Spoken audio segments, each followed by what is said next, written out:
गुरु जब डोर को खींचते हैं तभी जीव पहुंच पाता है। पहले तो ऐसा नहीं था। पहले तो लोगों की आदत बनी हुई थी।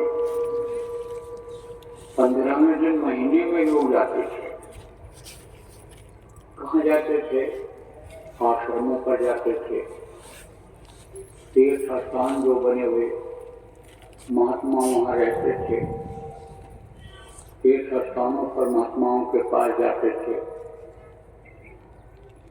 वहाँ सत्संग सुनते थे, बातों को सुनते, समझते, अमल करते और फिर जब लौट करके आते थे गृहस्थाश्रम में तो बड़ा सुखी जीवन बीतता था लोगों का। क्योंकि मनुष्यों को सुलझाने का तरीका जब संतों से, महात्माओं से लोगों को मिल जाता था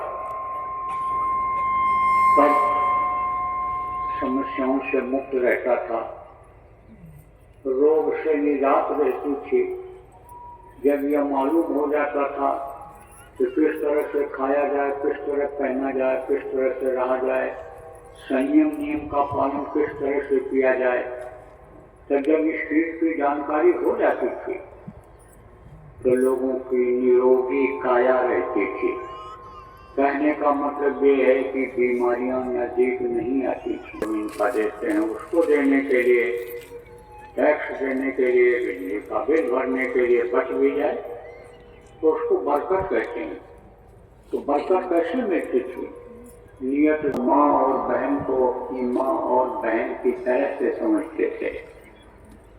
आँख कान मुँह ये जो नव्या दिव्या है इंद्रिय, अब इंसान इसी के भोग में फंसा हुआ है।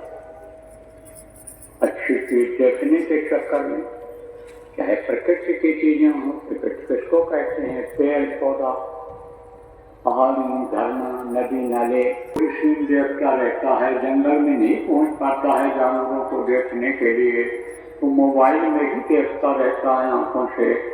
आदमी औरत को देखता रहता, औरत आदमी को देखती रहती है। ये क्या है? ये दृष्टि का भोग है।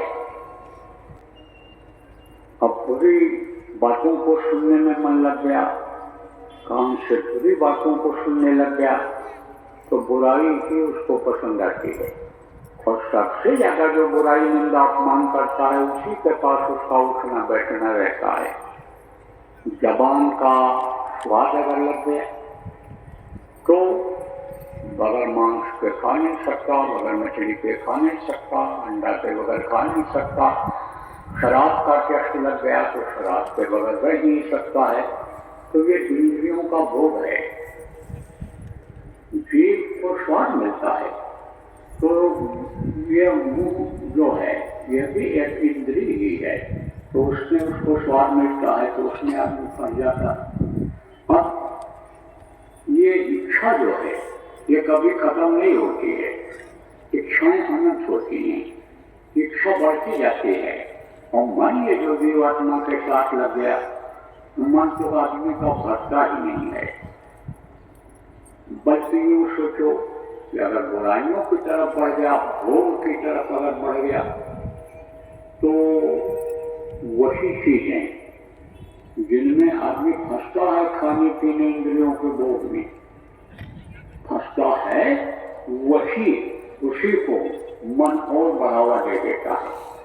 वही समझो कि आग में घी डालने का काम कर देता है कि आग को इसमें बहुत कठिन हो रहा है। अब जब सत्संग में लोगों को रुचि मिलती थी, संतों के प्रति श्रद्धा विश्वास लोगों को था, तब जगह जगह पर कार्यक्रम लोग आयोजित करते रहते थे। तीर्थ स्थान हैं, दार्शनिकों के आश्रम हैं, वहाँ पर तो बराबर सत्संग होता ही रहता था। लेकिन जगह जगह पर लोग सत्संग का कार्यक्रम आयोजित करते थे तो लोगों की आदत बन जाती थी, जाने में भी कर्म करते हैं।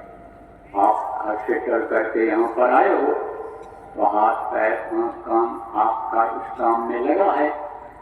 आपके ये शरीर से किए हुए जो कर्म हैं इससे कटे हैं।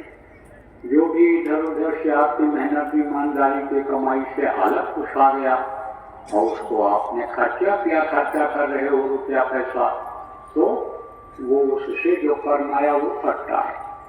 मन लगाया आपने, मन ही लगता है इधर, तभी आदमी कर पाता है। मन आपका लगा, अब आप वहाँ घर से चले, मन लगा हुआ है कि हमको ट्रेन पकड़ना है, तो ट्रेन पकड़ पाए, बस में बैठे तो मन की भी सेवा हो जाए। मन अगर आपका यहाँ न लगे इस बातों को सुनने में, तो आपका मन लगने नहीं देता है अपन सत्संगों में। लेकिन सत्संग जब कोई पावे, महिलाएं सब कट कर जावे, सत्संग जब मिलने लगता है, भजन से करते हैं या संतों ने उपाय निकाल रखा है, तो बहुत से लोग हंस गए, हंसे हुए और जो नामदारी कहते हैं, सत्संगी कहते हैं, वो भी नहीं निकल